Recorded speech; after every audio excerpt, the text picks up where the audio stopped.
អនិច្ចាវាសនាភេទរាភព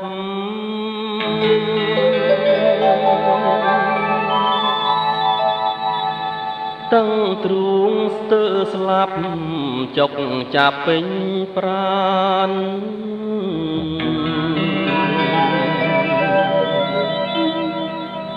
ព្រាត់ប្រាំងមេដាបៃតាខ្សាត់ខ្សំចាក់ចោ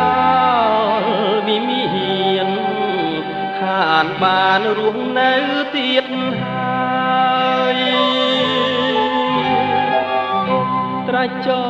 ដោយដងជ្រលងបុព្វតាតាឯកអង្គាស្គាល់តែទុកអត់ស្បាយយកស្មៅជាព្រំថ្មភ្នំជាខ្នាយអនិច្ចាភេទរាអើយធ្លាប់ជាកាយស្រីស្នំឆ្វេងស្ដាំឥឡូវរស់នៅនឹងសត្វដេរឆានជំនួសខ្សាត់ខ្សានលំរាំងសាភ្នាក់ភ្នំនឹកឡើងឈឺផ្សាចាំងតបក្រៀមក្រមស្ដាំសັບសូសັບយំជួងស្នូរងំដនត្រេកំដ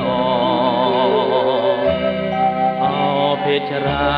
ธิดาវិមានមាសអើយកើតមកហើយទទួលវាសនាមិនល្អយំថ្ងៃធំត្រដោឆ្លងជ្រួងថ្ម